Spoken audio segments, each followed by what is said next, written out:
Recovery Daily Podcast. I'm your host, Rachel Abassi. I'm a grateful recovering alcoholic and stroke survivor.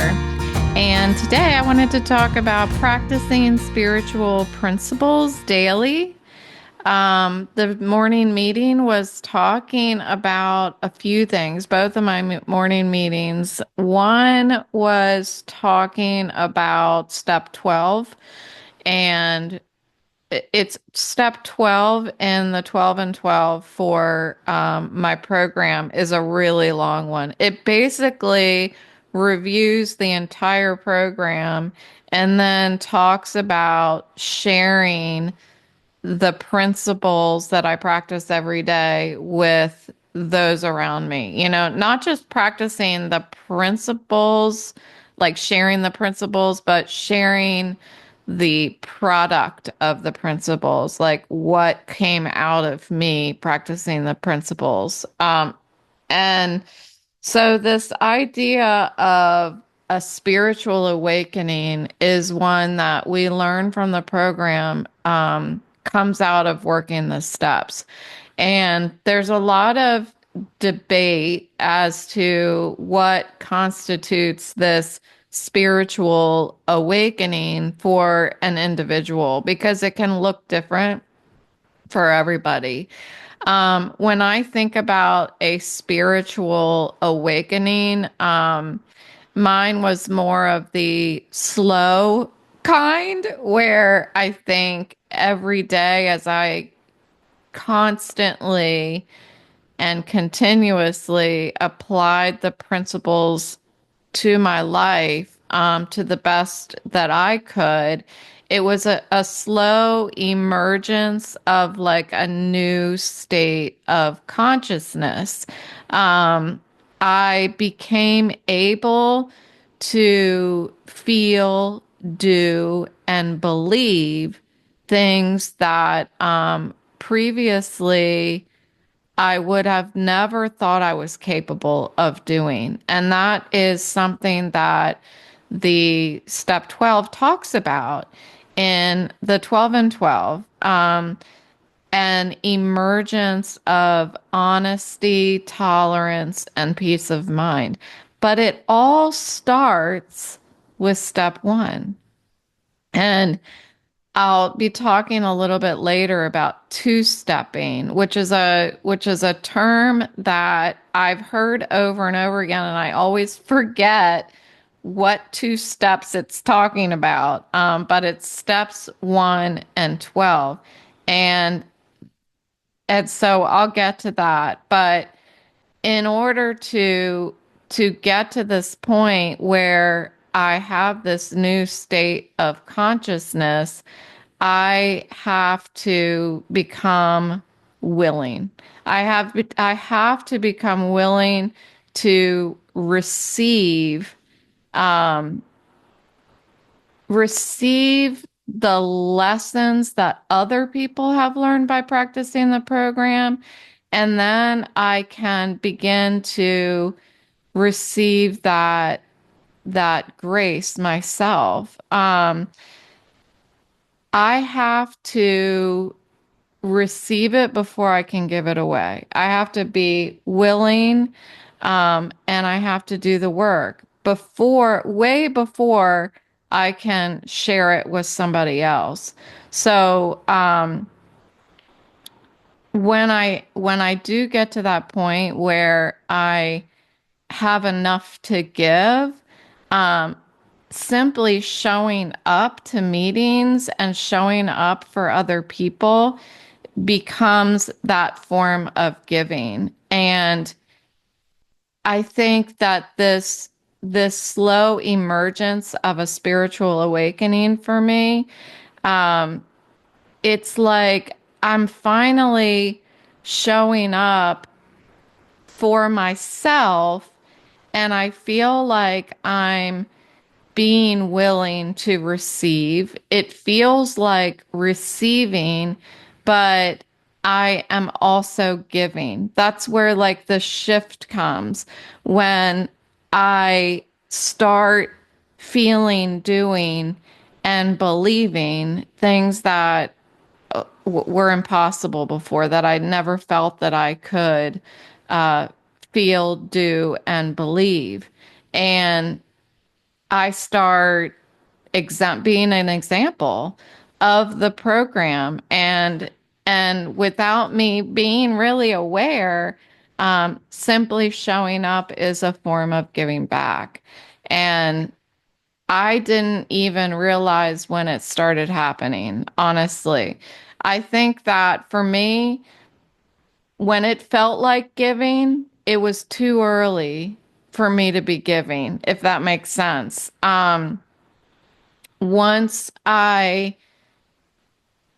once I had that shift, giving didn't feel like giving anymore. It felt more like I was just engaging. I was just participating. I was just sharing. I didn't feel like I, early in sobriety, I felt like, well, when am I going to get to be a sponsor? When am I going to be a sponsor?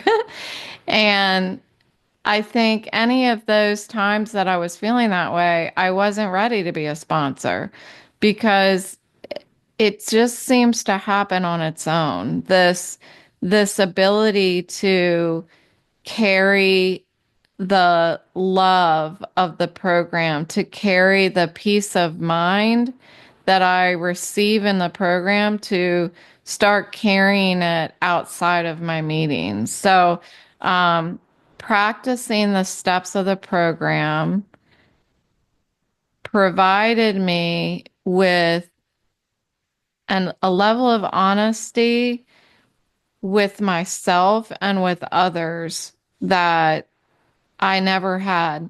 I didn't even know that I didn't have it. It also provided me with a level of tolerance for others that I knew I was intolerant, but I didn't know. I thought that was just me. Like that's a character defect. Like, I'll always be that way. I'll always be a bitch. That's what I felt like. Well, practicing the program when I'm looking inward, like the program teaches me how to look inward, and it was by doing that that I started to understand where that intolerance is rooted. And yes, I have become more honest with other people. I mean, I wasn't honest at all. I feel like I'm honest most of the time. Like, I want to say I'm 100% honest, but I feel like that would be a lie. I feel like that would be ignorant for me to say that I'm honest 100% of the time. I feel like everybody has some level of dishonesty. I can't put my finger on it right now, but I feel like we go through life sometimes and cater our honesty to protect people and to protect ourselves. So, although we may want to be honest, I don't think anybody's perfect at it. But what I'm definitely not perfect at is being honest with myself. And that is one of my greatest challenges. That is why I go to a psychiatrist virtually, because as much as I want to model my principles at home and outside of my home and in the community, in my fellowship, um, I'm never going to be perfect at it. I can't seem to always identify, no matter how much I pause, identify what's going on between my ears to make me react in certain ways. And the longer I pause, the better I am able to like ruminate and figure that out. Like, what is making me respond to this person this way? Um, and, it's not intentional. It's not intentional to not be honest with myself. It's not intentional for me to be intolerant. It's not intentional for me to be resentful. It just happens because I'm a human being. Um, so this idea of two-stepping, this is a pitfall that they talk about in this reading for step 12. And like I said, I'm always like, okay, two-stepping, what two steps is it? So two-stepping is living only in steps 1 and step 12 so that you're neglecting the middle steps. And that means that you are self self-reliant and you are not teachable, because that's what the program is. The other steps, the other 10 steps are what keep us teachable and keep us on this path of spiritual growth. And I am emotionally a freaking roller coaster if I'm not centered on the track of the steps. Like that is what keeps me on the straight and narrow, emotionally secure, as the reading talks about today. So being emotionally secure for me would be being honest with myself, loving myself, um, and keeping a strong connection with my higher power. That for me is when good things happen, I do that little pause and I look up and I say, thank you, and mean it. And when I get on my knees before I go to bed and thank God for my sobriety and for having the willingness to recover in every area of my life, in my alcoholism, my stroke recovery, and my vestibular recovery. It's just like humbling myself. That's when I am emotionally secure. When I think about humbling, when I even say the word humbling myself, it gives me this feeling on the inside like I am super vulnerable. Like just the word humbling makes me feel, I don't know if this is going to make sense, but it makes me feel like I'm just opening up my insides and showing them to the cool crisp air, and it makes me scared. Um but if I don't do that, then I'm emotionally unhealthy because I'm hiding. I'm closing up, and I'm either feeling like my ego is taking over, and I'm going drifting over into this dominant state of mind, or I am being overly dependent on other people and not taking ownership of my life and my decisions, knowing what I can control and what I can't control. Um, I'm not addressing personal challenges directly. I'm not taking responsibility, but instead I am pointing my finger at other people. Like, and that's where that intolerance comes from. Um, what I heard this morning, I don't know if it was in my first meeting or my second meeting. I think it was in my second meeting. Somebody said that the people around us notice the transformation in us before we do. And I remember when I was early in sobriety, I had people say, "Oh, you look really good. You look really good." And I was like, "Oh, they're just saying that." Like they're just trying to be encouraging to me because I'm in recovery. And I get that same I get that same response now when I see somebody that I haven't seen for a few months, they look at me and they say, you look really good. You look really good. And I'm like, yeah, thanks. Poor, I feel sorry for myself because I'm in recovery. They're just saying that, poor Rachel is sick and her life isn't what it used to be. So we're just going to tell her that we see the transformation, like we can observe the transformation in you. And then, so early in sobriety, I would hear that. And then finally, I got to go to the DMV to renew my license. And I got my new license and I compared I guess I was a couple years sober and I compared my license to my old license, which I remember being hungover when I got the picture taken for the previous license. And I held them up together. I was like, holy shit, I look good. And that's so funny because that was like shocking to me how much better I looked.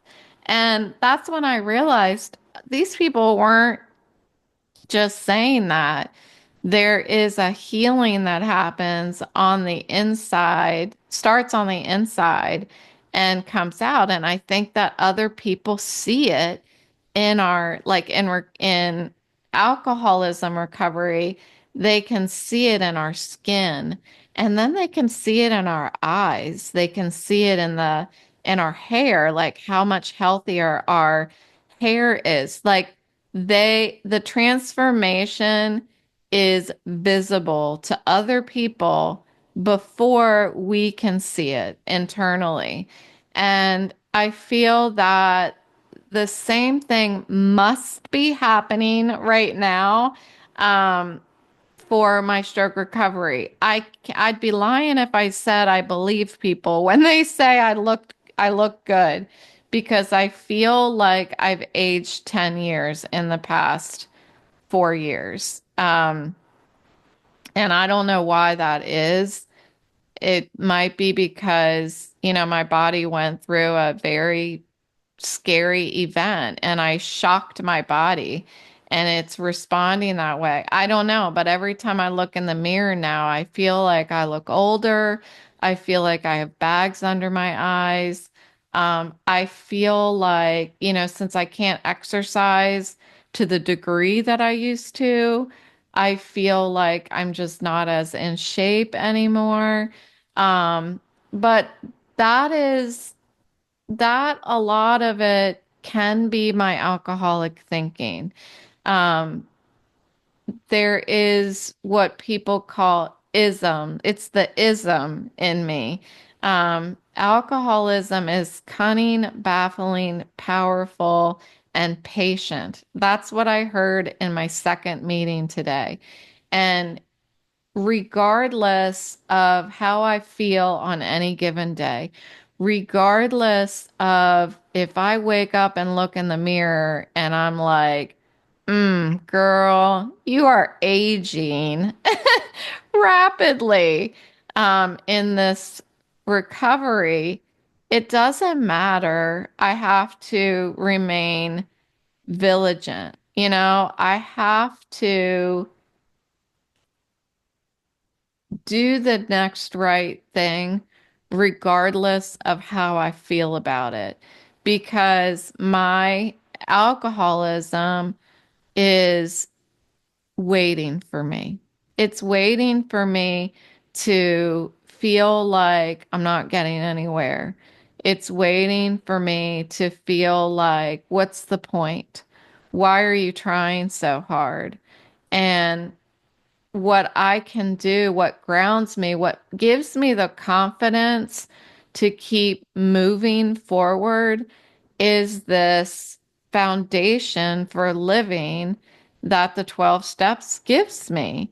It is through daily application of those steps, I have this ongoing defense against my ism. Um, and and as long as I do that, I stay on that track so that I feel emotionally secure. I am able to carry the love and the honesty and the tolerance and the peace of mind that was born in me from the program, and I can carry it into my life and I can share it with other people. If I am practicing the program, I am emitting the principles. It just happens, and people see it without me even knowing that it's happening.